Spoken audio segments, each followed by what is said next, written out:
you very much, Dino, and welcome again on behalf of the United Nations Joint Staff Pension Fund. We are here during a very important week, the United Nations General Assembly High-Level Week, and I think there can't be like a more distinguished panel than the upcoming one to tackle one of the most urgent topics on our digital age, which is how to design identity systems that preserve privacy while ensuring inclusivity and accessibility. So this conversation covers several SDGs, the Sustainable Development Goals, that are part of the UN 2030 agenda. And they are particularly SDG 5 on gender equality, SDG 9, industry, innovation, and infrastructure, and SDG 10 on reduced inequalities. So moderating the discussion is Annelise Osborne, the Chief Business Officer at Kadena.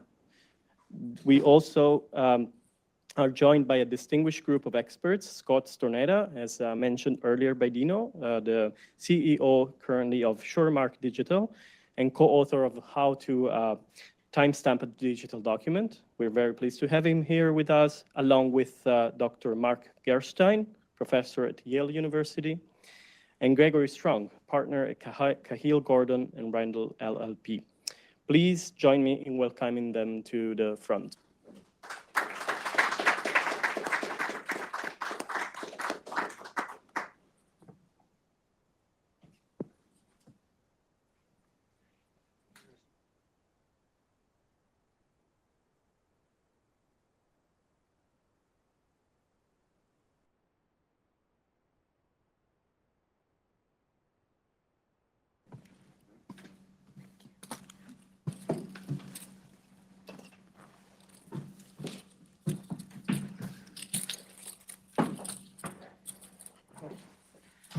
Thank you all for having me. I'm so excited to be here today, one at the UN with GBPC and also with this esteemed panel of experts on digital identity.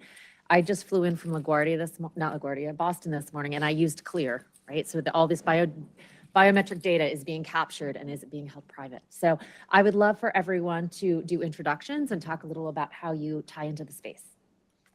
Hi, my name is Karen Ottoni. I work at Linux Foundation Decentralized Trust.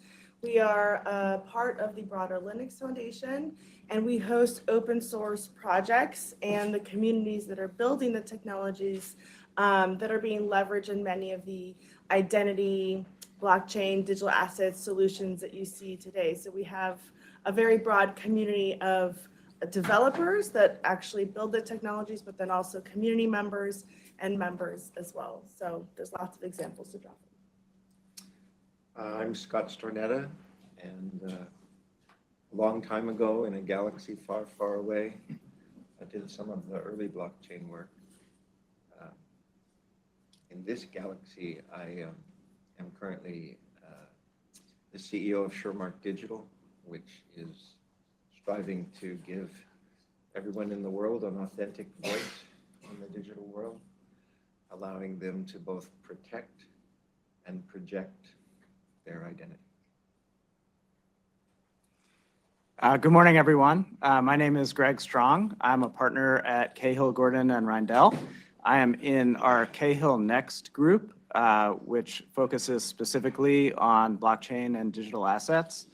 I've been sort of a lawyer in this space in private practice since 2018 with my former firm. And before that, I was a regulator. So I worked for the Attorney General's office for the state of Delaware and became involved in some blockchain projects that were being undertaken at the state level. And so this is an incredibly important topic that we're talking about today because I think we're going to increasingly see digital identity become a core component of systems that relate to blockchain. So excited to talk about it. Hi, I'm Mark Gerstein. I am a professor of biomedical informatics at Yale, and I'm associated with the biophysics and also the statistics and data science departments there. So I focus a lot on applying AI methods to large-scale biomedical data, and I'm very interested in the application of blockchain and also a lot of aspects of biomedical privacy and identity, in addition to lots of, obviously, health research topics, particularly associated with brain diseases. I'm one of the biggest, I should say, one of the biggest impediments in biomedical research is assuring the privacy of the patients while still allowing them to share information with researchers so we can aggregate the data and get lots of important statistical conclusions. Fantastic. So our prep call actually was very engaged, and I apologize, I have my phone, but we continued to add on to the questions because there was a lot that we wanted to talk about. And also interesting that our host here, we're talking about digital identity that they have pulled in with decentralization. So my question to the panelists first is, what are the challenges that you see with digital identity? And the follow-on to that is, how do you think decentralization will help?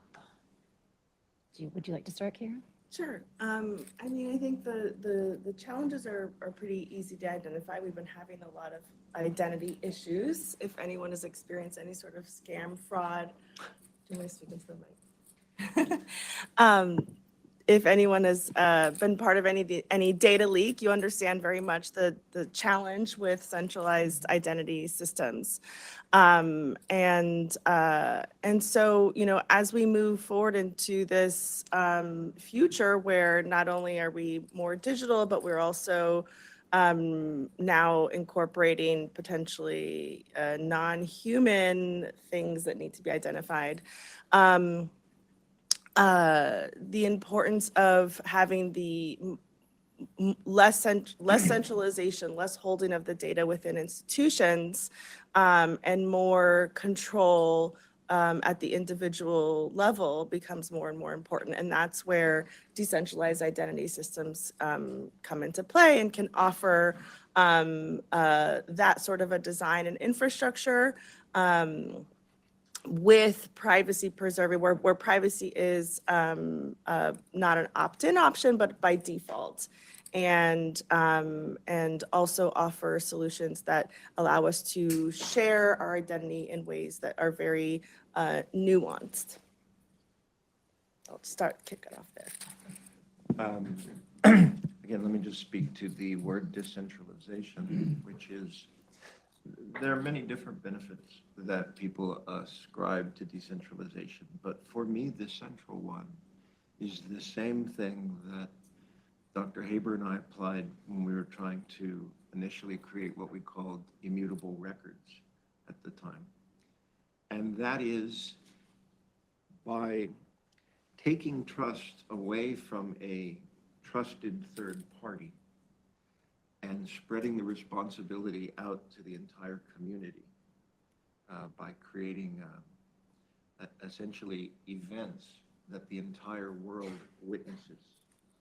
That's really in my estimation, the most significant aspect of the benefit of decentralization. We're collectively shouldering a burden and thereby creating a new kind of value that simply didn't exist until 20 plus years ago. And we can do the same, we can bring that same community force to bear when it comes to identity. Go ahead. I think from a legal perspective, these comments raise really interesting questions because most of our systems of, regulating handlers of data are focused on those trusted intermediaries in sort of legacy systems. So that's true with respect to data protection. It's also true with respect to the application of many other laws, securities laws. And so from a regulatory perspective, I think shifting to a system based on user control that eliminates third-party intermediaries can solve some of the issues that Karen was raising, but it's really going to require regulators to think differently about what the appropriate regulatory framework looks like for that type of a new system. And people are working on this, but it's also complicated. And so I think that'll take some time to sort of iron out.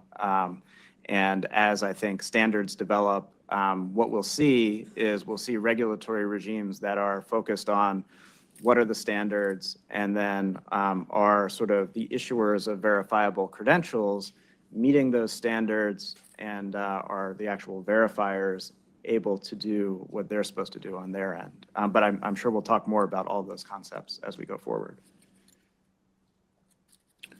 Hi, so I'm going to talk about centralized sort of information in relation to biomedical information. Now, in one sense, using biomedical information, your iris scan, your DNA, is kind of a seductive thing because it's very easy. Everyone has it. It identifies people precisely, at least to some degree, and it's very easy to use. However, I do think people should think about the implications of this, particularly if there's centralized control of this information. One of the key aspects, of course, is that whereas you can replace your credit card, your bank statement, whatnot, you can't change your biomedical information, or you can't change your iris, you can't change your DNA, and so forth. And and other things that people don't realize as much, but I think are worth mentioning, is that a lot of this information you pass on to your descendants. So if you make a decision about who you're going to share that information with, or if that information gets hacked, it's a decision that implicates your descendants as well as yourself, which is kind of scary. And there's also this notion that a lot of this information, in addition to being identifying of people, is also very characterizing. So for instance, the digital identifiers that might characterize a person's DNA, in addition to identifying them, will also say, oh, is that person at risk for mental illness? Is that person at risk for cancer? Whatnot. And maybe we don't want that type of thing kind of being involved with identification. So those are some of the issues that I'm particularly keen on. So taking that a step further, so 23andMe, if you remember, about biomarkers, Yeah. and then it went into default. I was always concerned because what happens if I do have a genetic issue and I can't get health insurance because it was a pre-existing condition, because there was some idea. So thinking about this from a privacy perspective, so how can we, the world is becoming more digital, how can we guarantee privacy with this digital identity? Who would like to start? Scott, would you like to start? Oh, sure. I finally see Dr. Haber has appeared, so I think maybe I'll say something trivial and then defer to him, perhaps. Well, again, a phrase that we use at Shermark is that we are trying to both protect and project your identity. And I think everyone agrees that it really comes down to you being in control of what you choose to disclose when and in what setting. Because I think it's clear to all of us that the ultimate goal is not to simply keep everything secret, okay? Because then you never know who you're interacting with. And so it's more about having the ability to be selective in what you choose to disclose or not disclose. Going to Mark, right? I'm sorry. Going to Mark's point, you can't pull back your DNA once it's out, it's out. And so you want to ground things in what is unique about you, but you want to reserve the right to selectively disclose them at your discretion. And I think that's, rather than say privacy is the goal, I would say selective disclosure under the control of the individual. I know that's a lot more letters than privacy, but to me, that's really the goal. Stuart?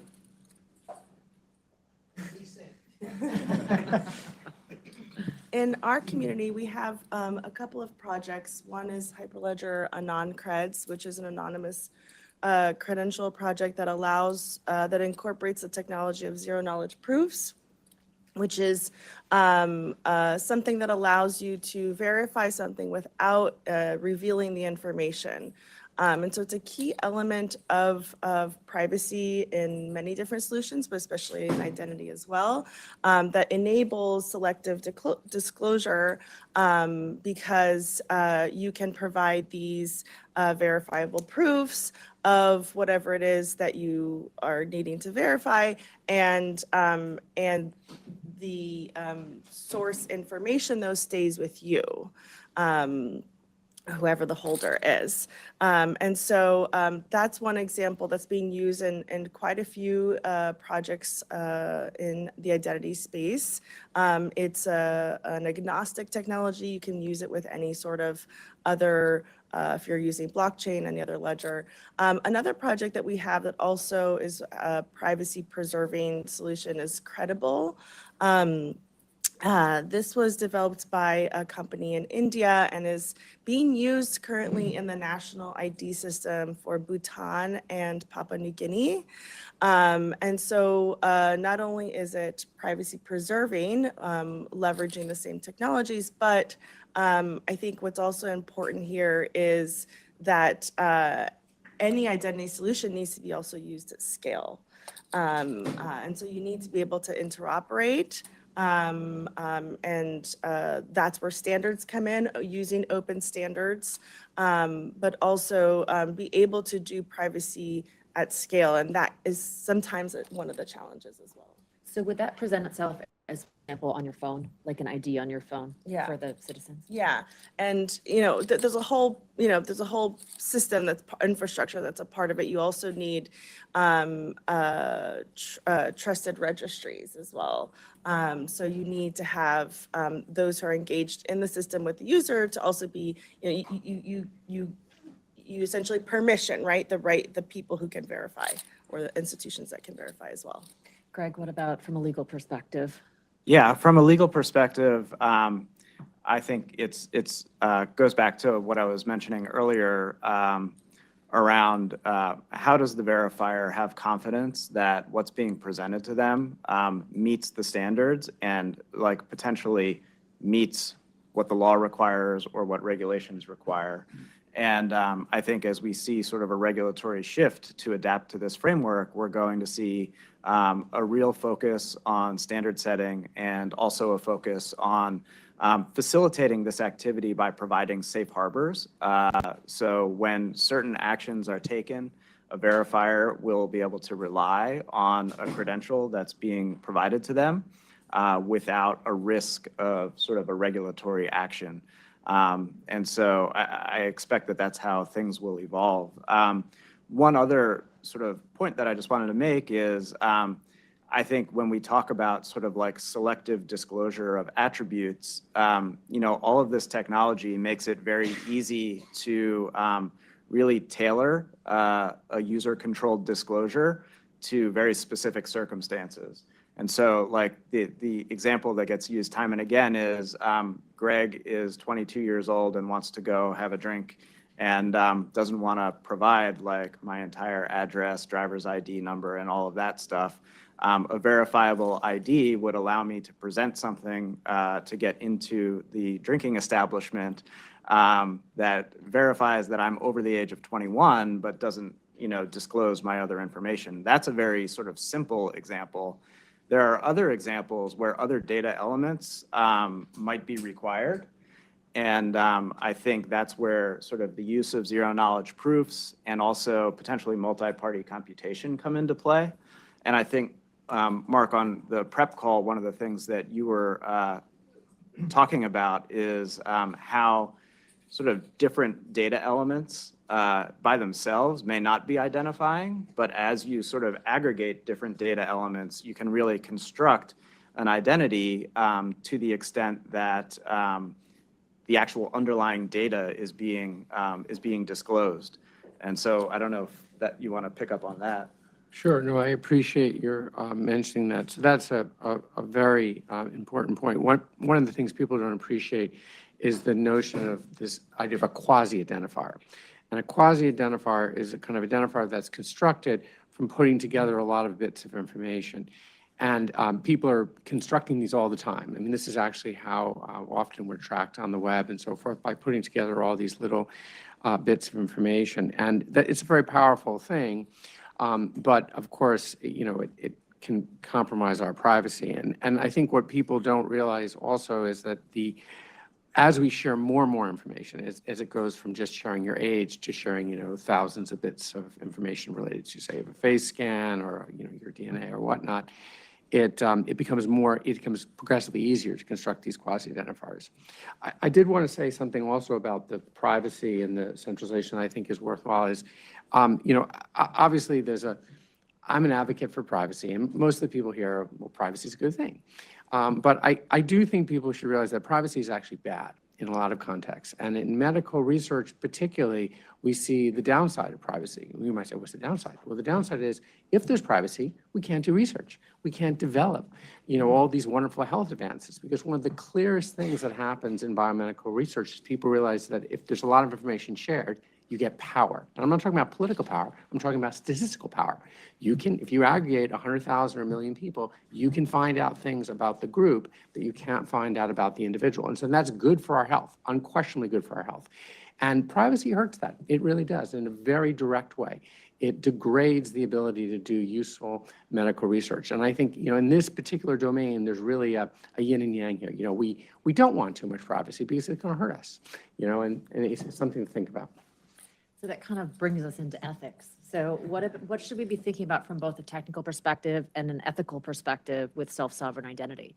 Let's start, Mark, why don't we start with you and go down this way, even though you just finished. Sure. Violates the rules of volleyball.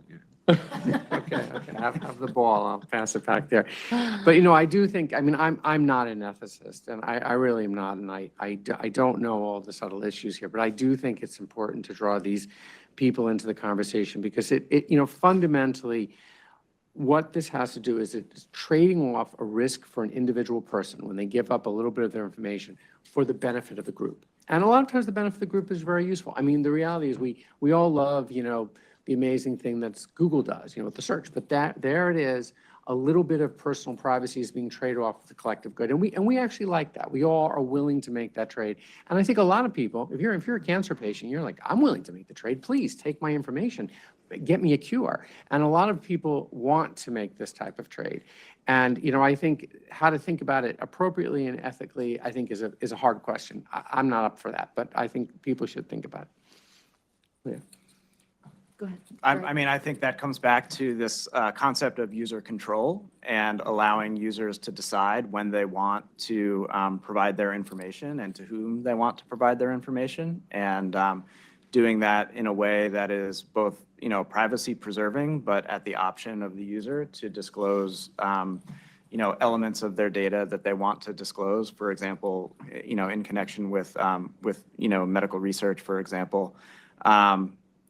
I also think that on the flip side, when you combine, you know, data disclosure, especially sensitive data disclosure, with a very transparent record maintained on a blockchain of activities, and there's an association between those data elements and the blockchain activity, you've created a very powerful surveillance tool. And I think that as we think about how digital identity moves forward, it's very important to try and balance, you know, user-controlled privacy interests with some of the other considerations that Mark was talking about. Go ahead, please. Yeah, two thoughts on that. One, obviously, ethics really means getting to the heart of what it means to be human. And two thoughts on that. One, you know, 22-year-old Greg wants to have a drink, but doesn't want you to know his license number. Obviously, the deeper question is, why does 22-year-old Greg feel the need to have a drink? I'm not going to answer that. That needs to be left to him. But slightly more seriously, I remember being on, I guess it was this previous panel that Dino had hosted either here or in Geneva, where people were asking, well, now that AI has such power, what should AI ethics be? And my response was, AI ethics should not be anything new. It should be grounded back in the agency and choice of humans.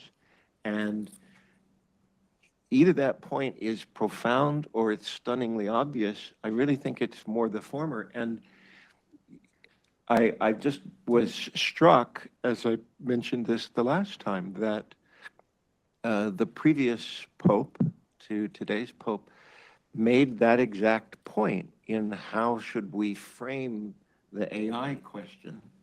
And I think, to me, the point is, however we handle the ethics, let's make sure that they remain human ethics and human moral choice, not passing the buck off to some system or program or bot. Here, here. From a technology standpoint, I think from an ethical lens, I think accessibility is important. You know, if we are going to build solutions, it shouldn't be solutions for just people in New York City. So there should be accessibility for all people to benefit and leverage identity solutions that are privacy preserving. Like, we don't want to create a situation where, you know, a portion of the population is still using Google and having their data, you know, taken for free, and there's an elite system of groups where everyone is using near zero knowledge proofs and their data has selective disclosure, right? That's not fair. And so I think there's whatever is being designed needs to be designed for all. And in a way that is maybe not necessarily always requiring the internet or things like that. Open governance and open standards are also very important here, because anything that's really designed with a small group or institutions or organizations has blind spots, or may be exclusionary. And so, you know, in our community, we're an open source community. Anyone can participate, use the technologies, have a voice, be involved. And I think when you have these sort of systems being designed with that kind of a structure in mind, what comes out of it is more likely to be ethical. So since Scott brought it up and we're going to run out of time, I want to move ahead to the AI world. I read a book called Your Face Belongs to Us, and it really talks about Clearview AI. So on those notes, so with the AI decision-making, how do we, from a privacy perspective, this is like two different approaches to the question.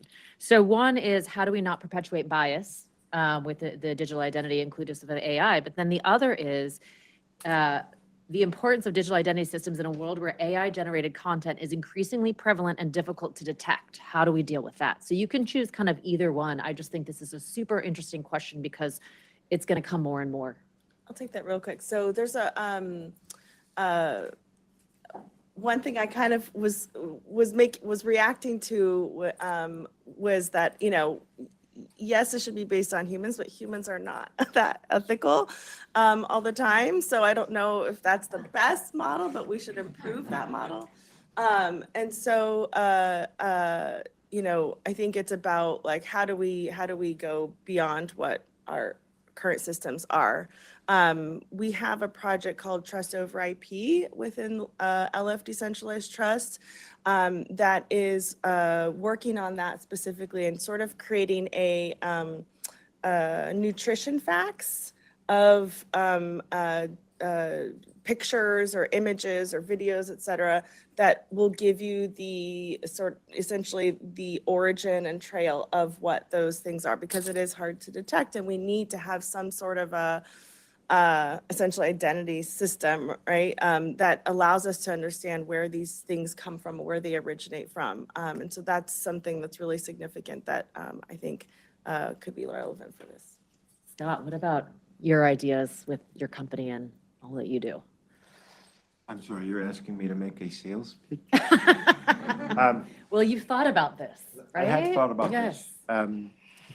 You know, it's a little known fact that I was working in AI before Stuart and I started working on the blockchain.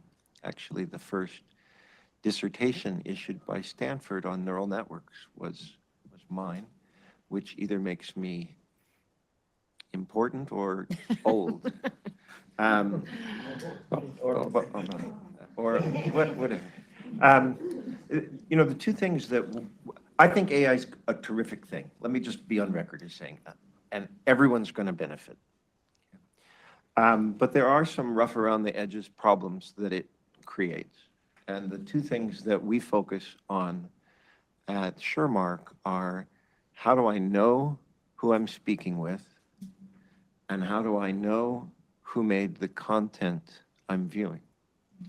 And notice, it's not so much about is it real or synthetic, but it's about tracing it back to what human is willing to take responsibility for what they're saying to me on the phone or the content that they've created.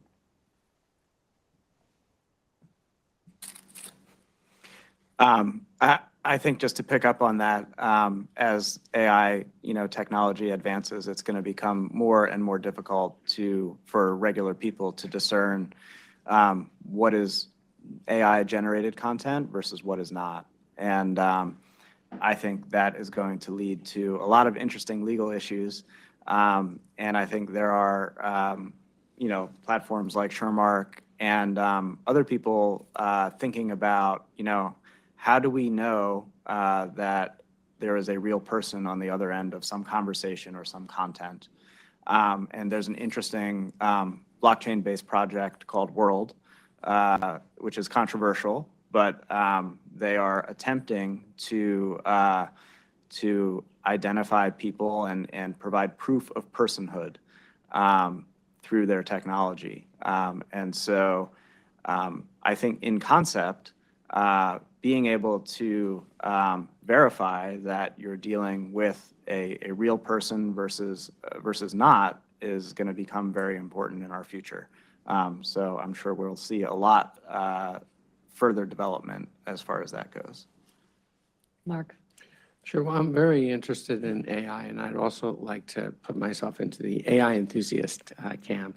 But I also share a lot of the worries that other people on the panel have pointed out. And I just want to add to a few things. First of all, people talk a lot about giving individuals control. Okay, and they can make decisions. But the truth is, most people don't understand the decision they're making. They don't understand the real privacy implications of letting their information out, and they can't appreciate it in this world of AI. If you allow your voice to be recorded for a short amount of time, do you realize that that can be used to synthesize a speech, of course, that you are supposed to Could you just say that one more time? Yeah, no, I'll say it again. So let me repeat that again.